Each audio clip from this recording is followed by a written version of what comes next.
Morning, everyone. How are we all doing? Can I start with a couple of questions, please? Who in the room would regard themselves as a marketer? We've got a few, that's good. I was about to say things that you guys might all find very offensive if you're not all in the marketing world, to be honest. And who regards themselves for their company or their agency as being on the customer side, of seeing their business through the customer lens? That's good. We're in safe hands. Okay. All good. Good. Everyone got their Gen Z strategy locked down? Good stuff. Personal empowerment, global causes, digital nativity, subscription services, yes. The me generation, everyone good with that? And of course, you've nailed the AI strategy, right? Don't forget the AI strategy. Happily taking a currency that doesn't actually exist, but don't worry, because it's regulated by a hyper-safe magic database that nobody's ever seen. So you're in good place there, okay? And everyone's been enjoying some great events through lockdown in the metaverse. Sitting at home in their pajamas with a glass of wine, milling around in a fake world like an antisocial teenager. Good fun? Kind of awful, wasn't it? But there we go. And you've all obviously opened stores in Decentraland. That's good. Sold products that aren't real. That's really good. And how many of us have started board papers recently with phrases like rapid digital acceleration?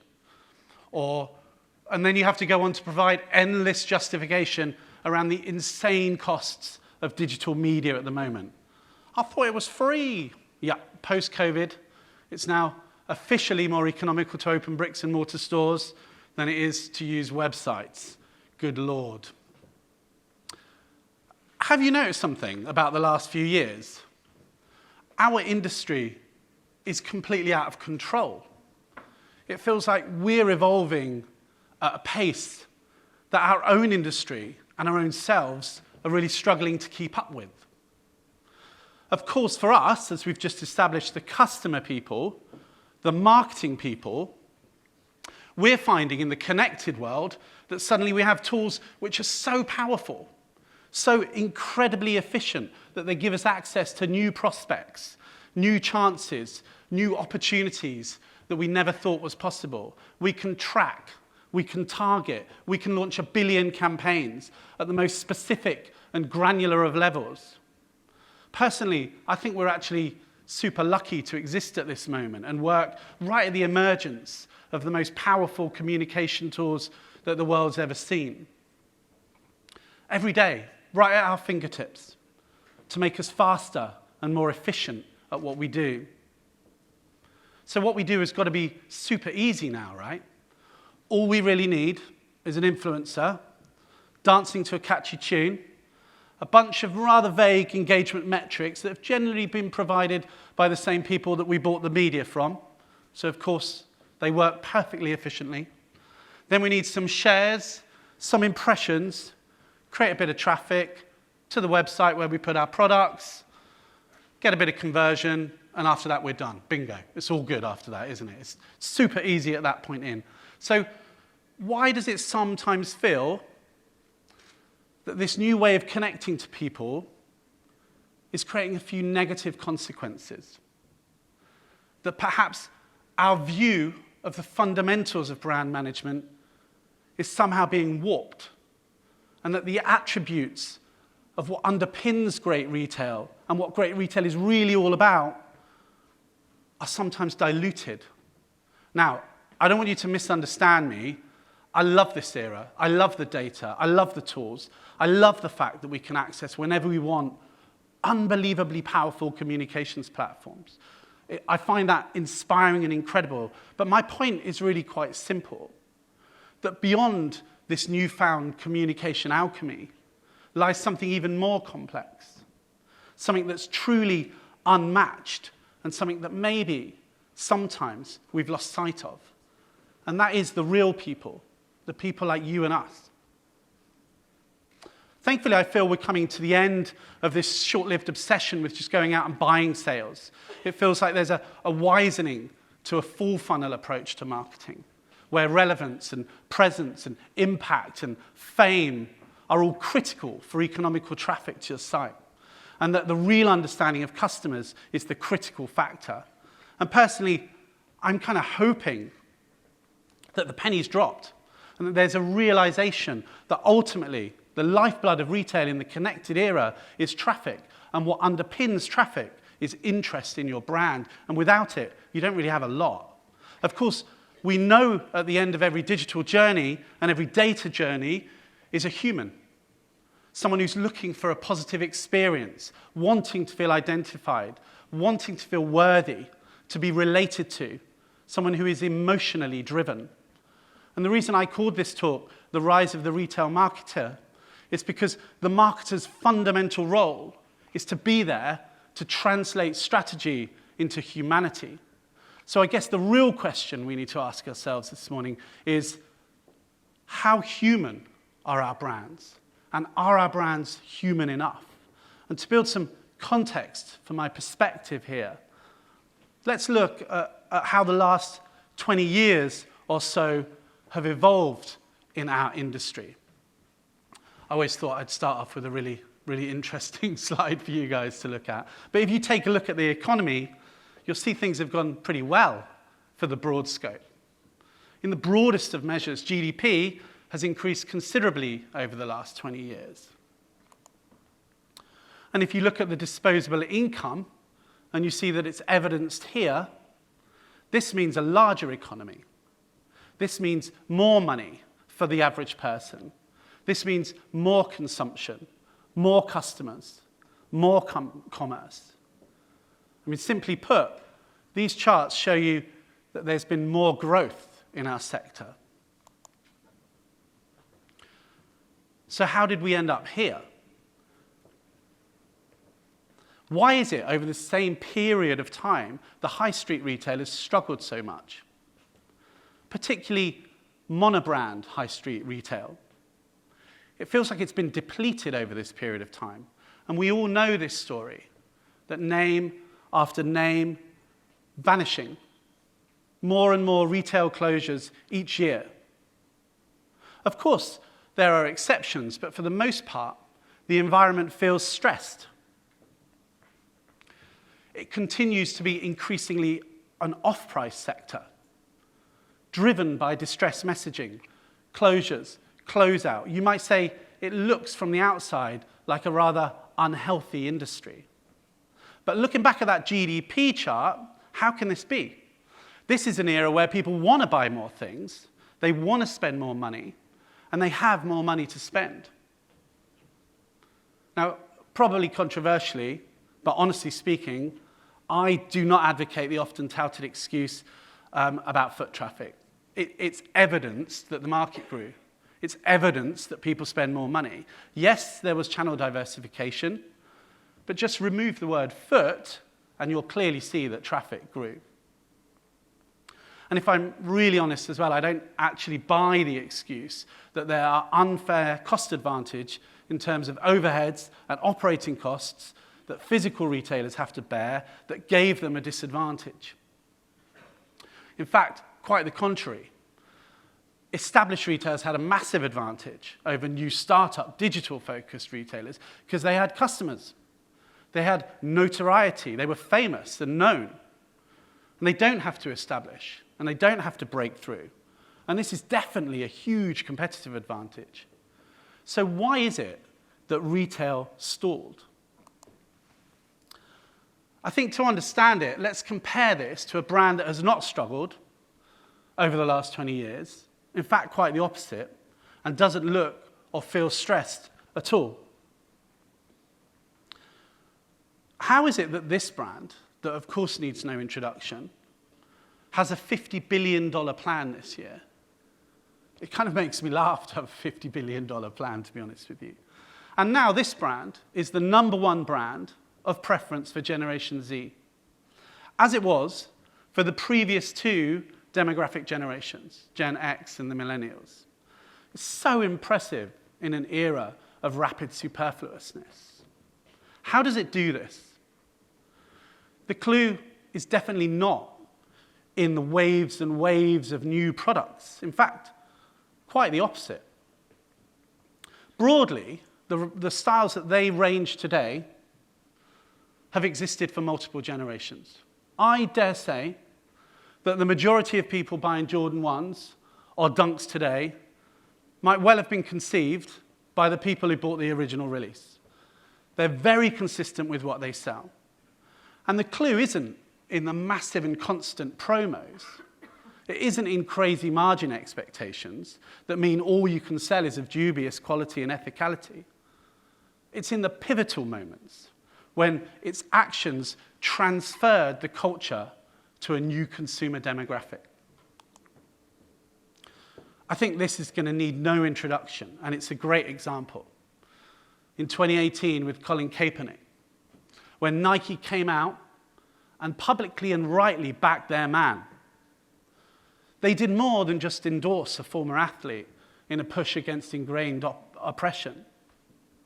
They indicated with conviction that they stood for something. They didn't hide, head down at the back of the room and hope the debate would wash over. They knew the cause was right. They knew the cause meant everything to their team, their tribe, their consumers, those that they seek at any cost to represent. Their people needed their platform, and so they used it. They knew their customers and understood them, and they strive for customer validation of their brand over anything else. You might say they have an almost symbiotic relationship with their customers. They are one and the same thing. This, to me, is true brand-right consumer centricity. But what happened next was kind of interesting. There was a 3.2% reduction in their stock value overnight. And just for context, this was about $6.5 billion of market cap value that was wiped away. And the hashtag Nike boycott trended on Twitter. But they knew this cause meant a lot to their people, and therefore it meant a lot to them. And this was a pivotal moment of being defined by what they believe in, not being defined by what they sell. And once again, it transformed Nike. Through this act, they validated themselves to their community. And that community's advocacy drove sales higher and higher. And again, they grew and grew. And now they're the #1 Gen Z brand and seem as unstoppable as ever before. This is what I personally call marketing. Knowing your brand and meaning something to the customers you want to appeal to. And going after that, come hell or high water. Nike understand that the art of growth lives in the hearts and the minds of those they seek to impress. Their customers, their community. They grow because they're human. You feel them. You know them. They have character. They have personality. Now, I do need to declare a bias here. I am an ex-Nike boy. I did start my career there. I learned my trade there. And I'm going to be very honest, I'm a mega and huge fanboy of the brand. But rather sadly, I also know that they don't pursue my adoration anymore. I mean, sure thing, they're going to take my money if I need a pair of running shoes to lumber along rather ungracefully on a treadmill, but ultimately they don't need me because I don't reflect or define their mission anymore. Nike's left me, and honestly, it kind of hurts, to be fair with you. I miss being a part of that progressive culture so much. I feel off the team somehow. But you see, they don't need me because they're defined by focus. They aren't out there trying to be all things to all people. They're incredibly specific, and this allows them to be incredibly relevant. When you're inside of Nike, you notice that they're trying to become somehow smaller, somehow more niche, more relevant, more nuanced to the sectors within their target demographic. Because Nike understand that the true riches are in the niches, not in the masses. They differentiate to be unique. And from here, they can become relevant. And like I said before, we are an emotive species and we lead with our hearts, and so that relevance generates a love, and we don't have any love for the generic, do we? Imagine it. How's your new boyfriend? Oh, he's absolutely magnificent. I think this is a real thing. He's so generic. He's so boring. He kind of blends into the background. He's like magnolia paint. He's just sort of nothing, like not really even present. Oh my God, you're so lucky. He sounds perfect. It's in this specific focus that we feel reflected as humans, that we feel heard and understood, that we share values, that we sign up and we're on the team. So back to the question, what went wrong with retail? It's interesting looking at those two stores on the same location and wondering about that question. To be honest with you, I'd never worked in the UK retail until a couple of years ago. When I came back from overseas to the land of my birth and I started peddling all that I thought I knew from my time in international brand land. But I was kind of super shocked to find that my industry just wasn't really present in the way it was in overseas brands. Where was the marketing department that I knew? Where was the brand engine? Where is the consumer centricity, the mission, the essence, the purpose? All these things you can't make a decision unless you know. Where is the daring, the interrupting, the audacious, the brave, the can't be missed? Where's the thing that guides the brand so you know it's on brand and sees the brand from the inside out, truly relating to the customers? And where's that feeling you have when you've developed a tribe of loyal followers? Where is the pride that you're a brand that does things differently, that you're totally unique, and that you have something to offer that nobody else does in the high street at all? It seems somehow that even the once great differentiators were desperate to blend in. Take the phrase never knowingly. We all know the brand that relates to. Now this to me is a master statement. It's a massive differentiator, a huge rallying cry to say we are worthy of your trust, and be careful because not everybody out there is.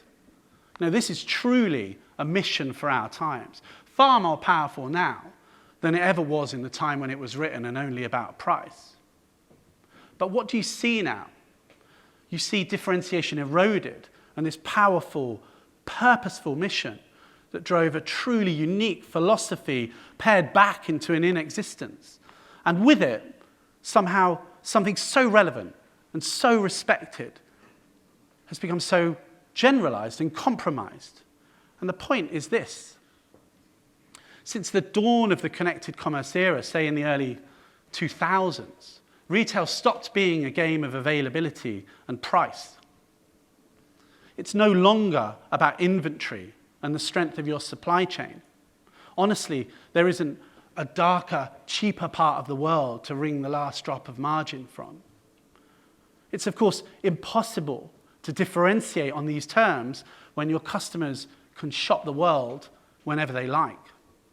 So if retail in the connected world is no longer a game where you win because of the strength of your supply capability, then how do we go out and win? Well, in my mind, we win because of our ability to be relevant, and from there to go and create demand. The battle that we need to fight these days is not a battle for availability and price. It's a battle for hearts and minds. I believe that we exist and are living and are trading in the era of demand. And for me, I feel that retail has to shift mindset from having an inventory and promo-based value creation philosophy to adopting a demand-centric, consumer-first approach. And for me, that rewires the whole structure and operations of what a retail brand is. Protecting the brand and inspiring the customer is the new paramount. And it's a new world order for retail. The consumer decides truly. They decide what they want, where they'll get it, and they're going to decide all of this on a global perspective and right from their pocket. And the great brands, it seems to me, always win because they invest in demand. Take this chart. This is a chart that shows last year's UK demand for the iPhone represented in organic searches in Google. But if you walked the high street last year, the most common consumer message was 50% off. So what I've done here is added the organic demand for the phrase 50% off underneath the iPhone. It's kind of stupid, I know, but it's iterative of how much time and how much money we spend telling people that our brands have no real value.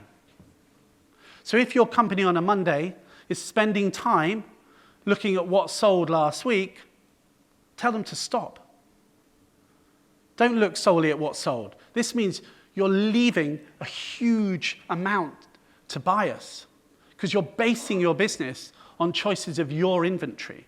And this is old retail. How do you know if your inventory choices were right? From this, how will you know what people truly wanted, what you should have stocked? First, look at your highest demand products out there. What were they, even if you didn't sell them? What were the most searched categories? What were the fastest sellers that you had, not the highest volumes? Look at what they wanted, not what you offered. Understand the delta between what you ranged and what was in demand. And in that is the first clue to growth. And if the marketing team is spending their time writing witty discount messages for Windows, they might as well write pre-fire sale. Come and get it while it's here. It's a bold statement, I know, but it feels sometimes like retail never used marketing properly. Because if marketing is there just to empty the warehouse, then we're missing the point. Great marketing is there to help fill it up. The brands that are the most successful understand this intrinsically. And they're the ones that are loved. And they're the ones where the warehouse empties itself. I believe that marketing and communications teams have to connect the ambition of the business strategy with the hearts and minds of the consumers around the world. They must intrinsically understand that great marketing does more than simply inform.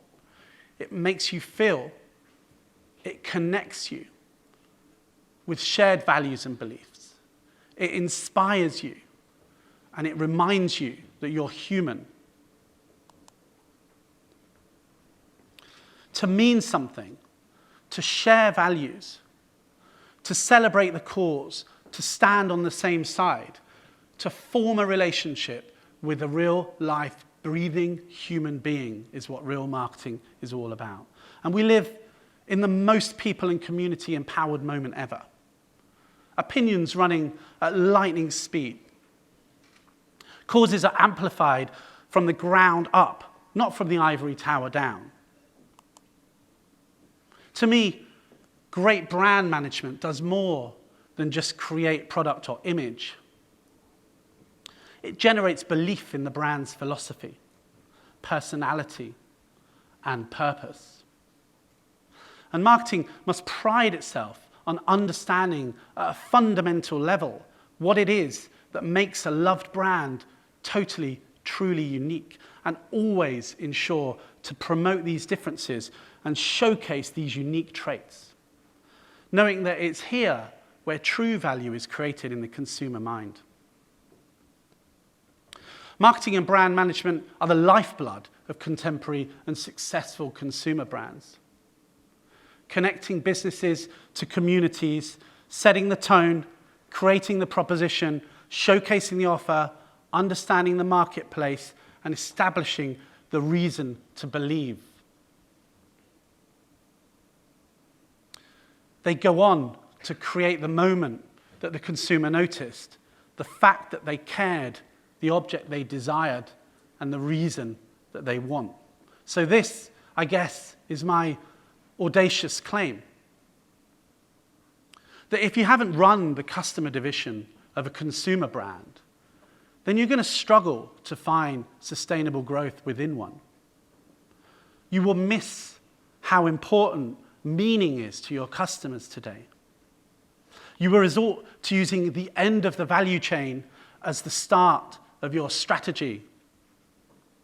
And you will struggle to be an effective leader of a business that has to, absolutely has to, stand for more than just making money. Because making money is the consequence of great brand management. We need to look at the inputs, not the outcomes, if we are to go on and repair the retail sector. For me, I feel we've arrived in a marketing moment. And so I hail the rise of the retail marketeer. So I feel like we need them to lead us once again, because we all need something to believe in. And that's why I named this speech, The Rise of the Retail Marketer. Have a great conference. Thank you so much for listening to me. It's been a real pleasure.